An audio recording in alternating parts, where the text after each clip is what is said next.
Deswegen möchte ich dir etwas zurückgeben. New York?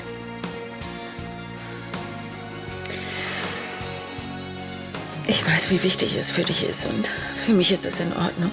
Ansgar, ich kann verstehen, wie schwer dir das fällt. Aber wir brauchten dich. Willst du lieber hier drin verrecken, als Tanja nachzugeben?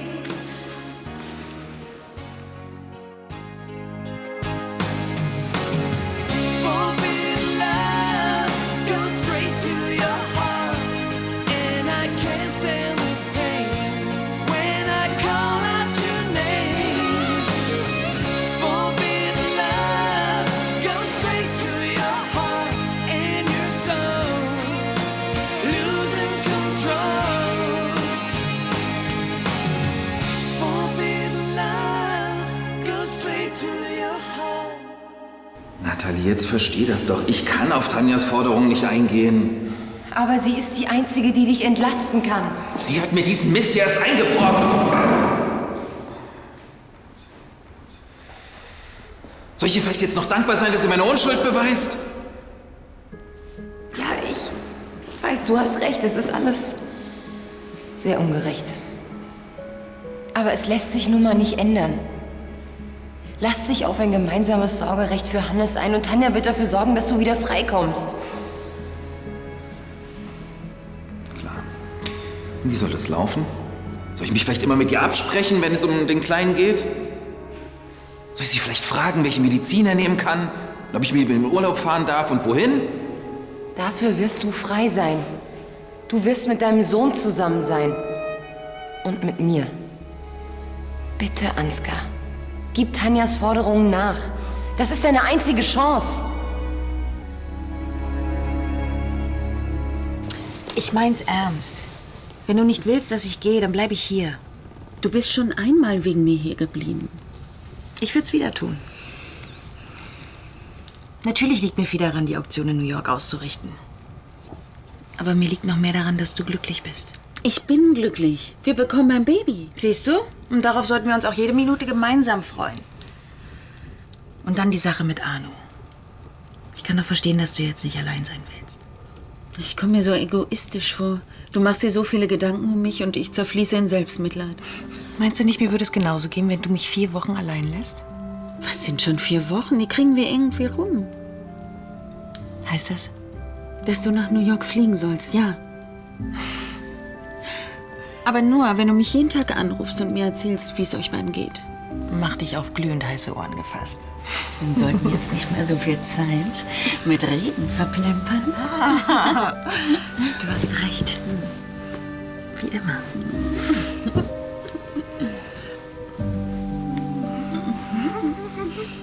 Arno, machst du mal die Tür auf? Arno! Vielen Dank auch. Hi. Hi, bist du soweit?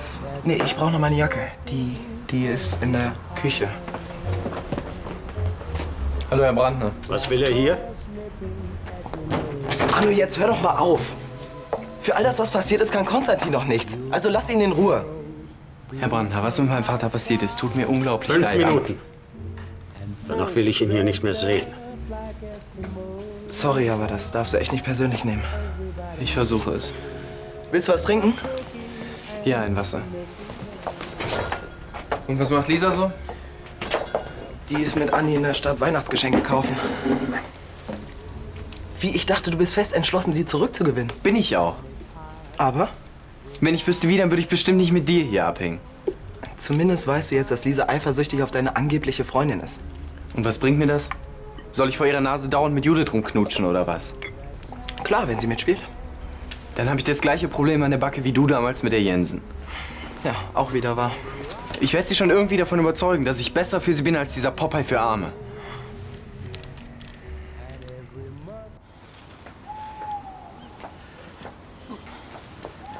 Dunkel war's, der Mond schien helle. Ja, wir hätten besser eine Taschenlampe mitgenommen. Kennst du die Geschichte von der Frau? Ja, von meinen Geschwistern, danke. Aber Geschwister zu haben, ist was ganz Besonderes. Vergiss es, eins reicht mir. Außerdem sind Lisa und Paul Geschwister genug. Ob man schon was sieht, wenn du aus New York zurückkommst? Und wenn das Baby erst da ist, ich kann's kaum erwarten. Sag mal, du liest doch hier die Ratgeber für werdende Eltern. Nach der Geburt ist Schluss mit Romantik. Da gibt's keine ungestörten Stunden mehr. So, und jetzt komm, wir müssen raus hier. Vielen Dank für die wunderschöne Weihnachtsüberraschung. Was für eine Überraschung. Na, die Hütte und deine Mühe und wie du alles so liebevoll arrangiert hast. Was? Ich dachte, du. Ich? Nein. Da fällt mir eine Gruselgeschichte ein, die hat Ansgar mir mal erzählt. 2 Frauen verirren sich nachts im Wald und entdecken eine einsame Hütte. Haha. Ja, warte doch mal. Ist das alles nicht ziemlich seltsam?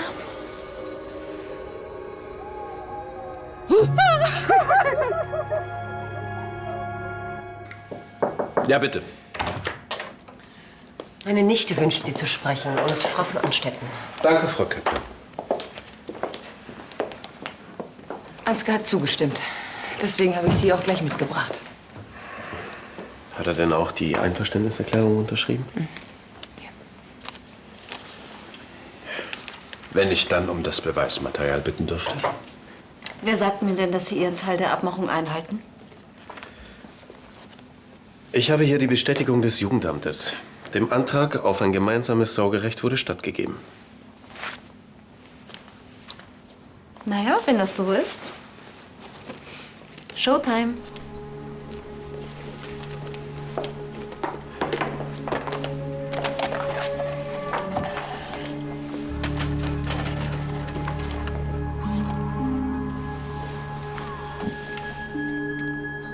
Das ist die Frachthalle im Flughafen Düsseldorf.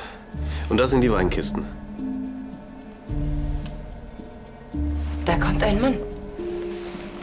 Was hat er denn da? Das Kokain, seht ihr? Er versteckt es in Ansgars Weinlieferung. Herr Schneider, reicht das, um den Haftrichter zu überzeugen? Naja, zumindest beweist die Aufnahme, dass Ihr Sohn die Drogen nicht aus Chile eingeschmuggelt hat. Genau, weil die Ware erst in Deutschland versteckt wurde. Damit wäre Ansgars Unschuld bewiesen. Bewiesen wäre damit auch, dass ihm das Kokain jemand untergeschoben hat. Wer sollte denn sowas tun? Ja, wer tut sowas? Danke dann auch.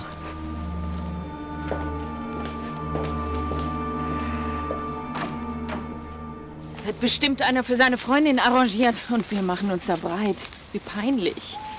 Also mir kam es vor, als wäre alles in der Hütte für uns gewesen. Na, ging mir genauso. Und das war absolut herrlich. Okay, als nächstes wird eine Waldhütte gekauft. Das tut dir gut. Ja, so ein Spaziergang an der frischen Luft bewirkt ein Wunder.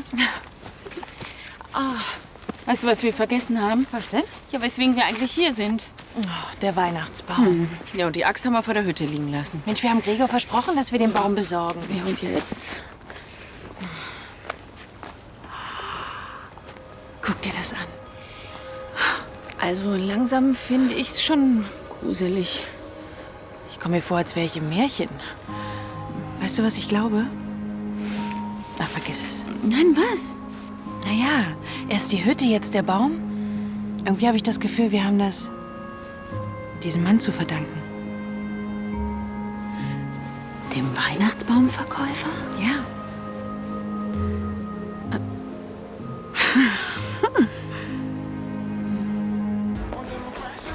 Hallo. Hey, Hi. und alles klar? Ja, alles bestens. Ja, wie geht's denn deiner neuen Freundin eigentlich? Wie hieß sie noch gleich? Judith? Kommt sie auch noch? Nein, sie ist im Fitnessstudio. Ruf sie doch mal an. Vielleicht hat sie ja Lust, vorbeizukommen. Nein, bloß nicht, weil wir haben Männernachmittag. Und was macht man so an einem Männernachmittag? Tja, Weihnachtsgeschenke kaufen. Wie süß. Wenn du für mich noch nichts hast, ich wüsste da was. Doch, ich hab was für dich aus dem 1-Euro-Shop. Ja, und für die speziellen Wünsche hast du ja deinen Freund. Auf dem Weihnachtsmarkt habe ich ein bildschönes Tagebuch gesehen und meins ist ja fast voll. Gregor, machst du uns noch was? Ja.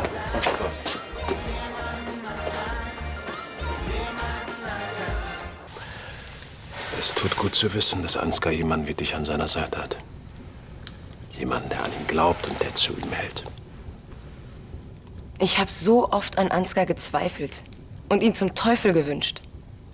Aber in diesem Fall, da war ich ganz fest von seiner Unschuld überzeugt, Johannes. Lars, konntest du was erreichen? Kommt Ansgar frei? Das wird leider erst morgen entschieden. Morgen? Wieso denn erst morgen? Der Haftrichter will die Videoaufnahmen erst gründlich sichten lassen. Und dann? Dann wird entschieden, ob die Anklage gegen Ansgar fallen gelassen wird. Und wenn nicht? Was ist, wenn sie die Beweise nicht anerkennen? Darüber sollten wir erst nachdenken, wenn es soweit ist. Heißt das jetzt etwa, wir können nichts für ihn tun? Wir können nur abwarten. Die Aufnahmen sprechen ganz klar für Ansgar. Also macht dir bitte nicht zu viel Sorgen. In Ordnung? In Ordnung.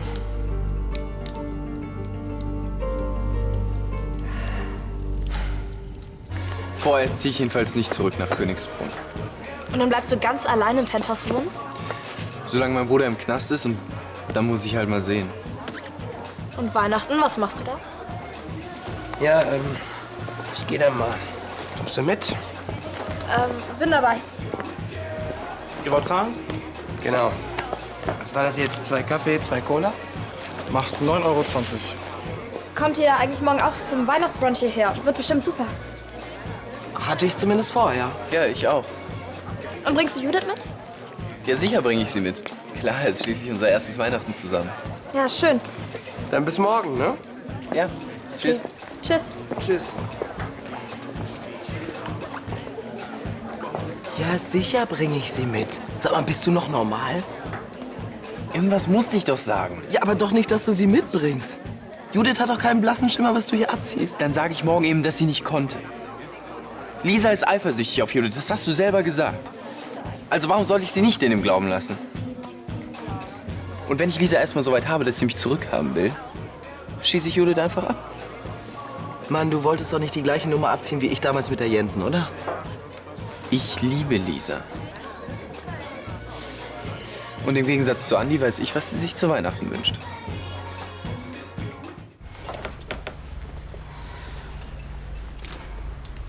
Am liebsten hätte ich, dass du jetzt hier bleibst. Ich würde auch gern mit reinkommen, aber dann gibt's so wieder Ärger mit deinem Vater. Ich komme mir vor wie ein Teenager, der seinen ersten Freund nicht mit nach Hause bringen darf. Das ändert sich wieder. Wir suchen uns doch bald eine eigene Wohnung. Ich freue mich so. Ich kann es dir gar nicht sagen. Bis morgen. Bis morgen. Tschüss. Tschüss.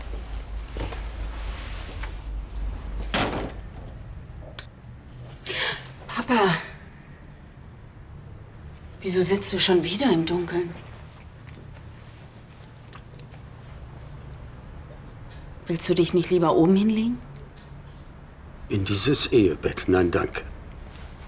Ach, Papa. Und mach bitte das Licht aus, wenn du nach oben gehst. Wie du meinst.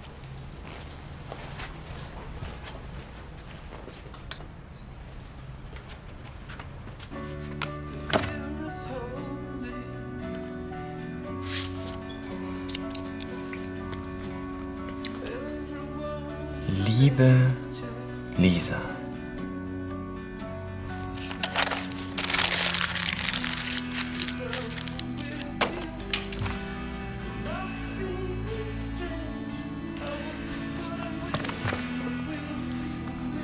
Hey Lisa. Das klingt wie Hey Puppe.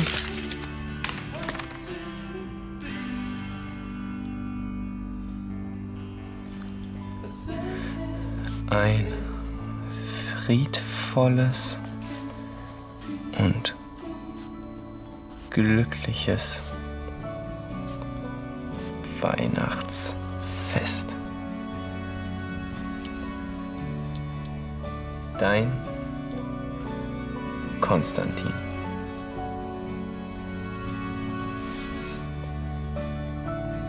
Dein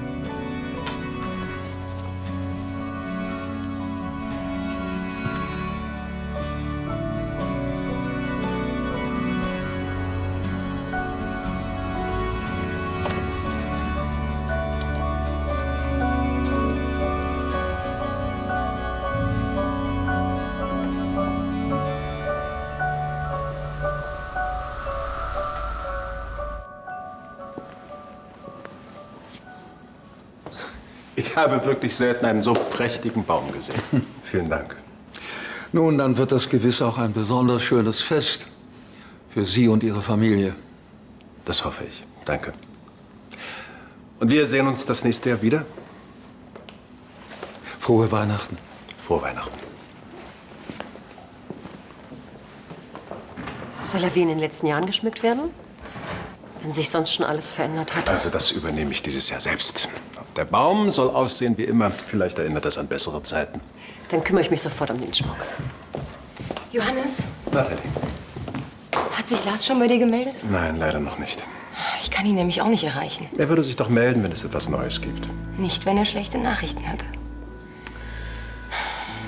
Ich habe die ganze Nacht wach gelegen und mir vorgestellt, dass der Haftrichter die Beweise ablehnt.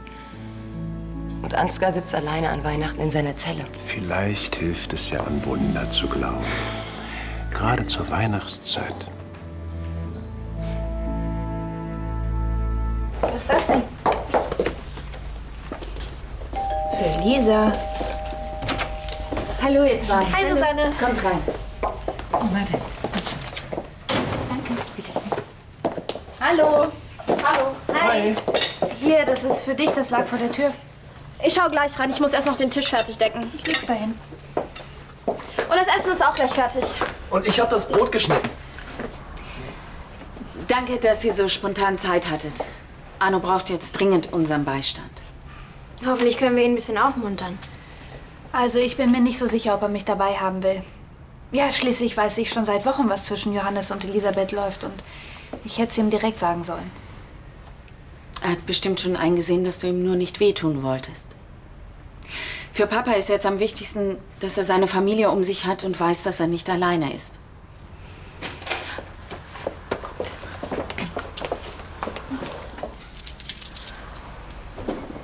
Hallo. Hey, Arno. Hallo, Arno. Wir haben ein kleines Essen vorbereitet. Setz dich doch schon. Also dann, Tag zusammen.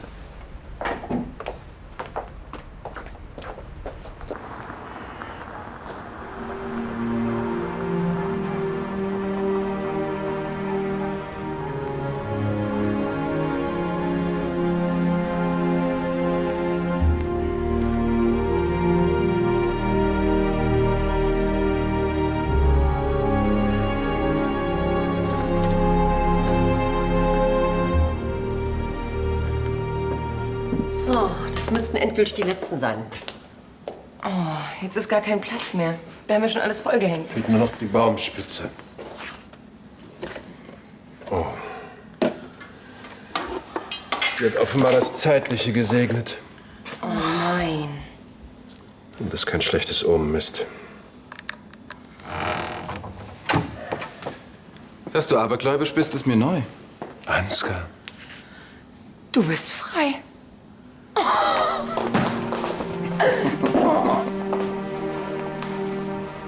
Mensch, wieso hast du denn nicht angerufen? Ich hätte dich doch abgeholt. Ich wollte dich überraschen. Das ist dir auch gelungen. Komm her, mein Junge. Warte.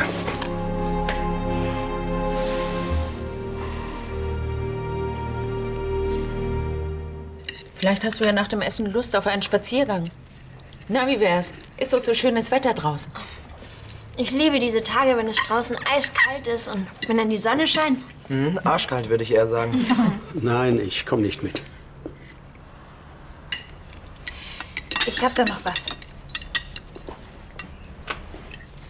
Das hier ist für dich. Ist denn heute schon Weihnachten? Nein, aber ich möchte es Arno trotzdem schenken. Du kannst es ruhig auspacken. Was soll denn das, Nico? Ich wollte dir eine Freude machen. Du hast mir schon eine sehr große Freude gemacht, als du Elisabeth und diesen Ehebrecher gedeckt hast. Das ist Nico gegenüber nicht fair. Ach, und war sie fair mir gegenüber? Lange Zeit hat sie gewusst, was die beiden hinter meinem Rücken trieben und hat trotzdem geschwiegen. Nico, du bist eine Heuchlerin. Eine große Heuchlerin. Und ihr alle seid auch nicht viel besser.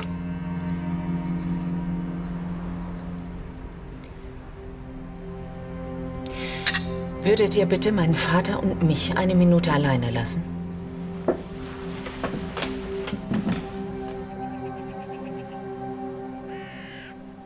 Das ist echt unglaublich, wie schnell der gewachsen ist. Der kann bestimmt bald laufen. Ja, und mit dem Reden klappt's auch schon ganz gut. Ja, kein Wunder bei deiner Sprachbegabung. Oh, mein Kleiner, wenn ich nicht gewusst hätte, dass die Natalie auf dich aufpasst, ich wäre echt verrückt geworden vor Sorge. Im Ernst, dafür werde ich dir ewig dankbar sein. Oh. Magst du ihn mal nicht? Komm mal hier, Kleiner. Komm mal hier. Vater, wie viel ich dir zu verdanken habe, das kann ich gar nicht oft genug betonen. Nein, nein, wirklich, ich meine es ernst. Ich wäre ohne dich niemals entlassen worden und jetzt nicht bei Natalie und meinem Sohn. Was ist denn? Ja, ich bin doch da. Wie entzückend. Die kleine Familie mit dem Opa zusammen unterm Weihnachtsbaum. Willkommen auf Königsbrunn, mein Lieber.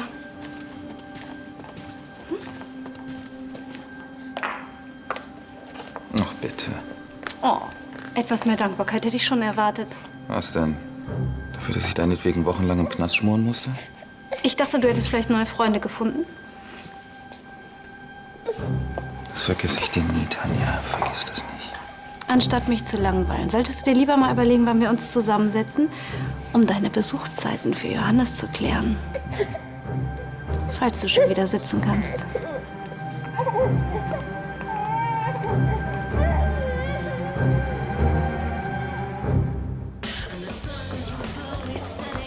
Hallo Lisa. Na, wartest du schon lange? Ja, macht aber nichts. Hey, jetzt zieh dir das nicht so rein. Arno weiß im Moment nicht, was er sagt. Ihr seht alle aus, als würde die Bescherung ausfallen. Mhm, schön wär's. Was bei uns zu Hause abgeht, ist echt krank. Okay. Dann kann ich auch verstehen, warum Lisa sich nicht bedankt hat. Bedankt. Ja, ich habe ihr ein Geschenk vor die Tür gelegt. Ach, das war von dir? Ja, klar. Von wem denn sonst? Vom Weihnachtsmann? So ungefähr. Ach, danke für dein Geschenk. Anni, das ist so lieb von dir. Du weißt immer, was ich mir wünsche.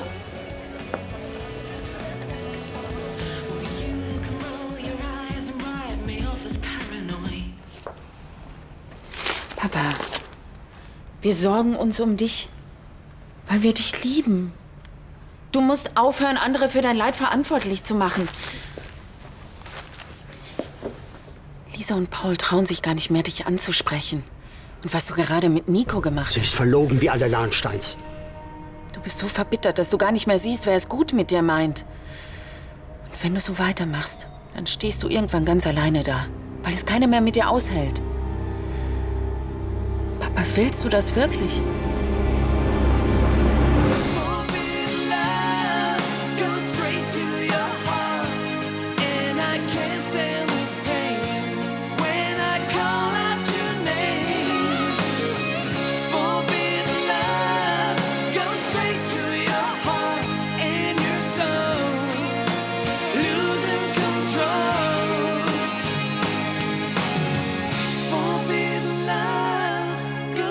To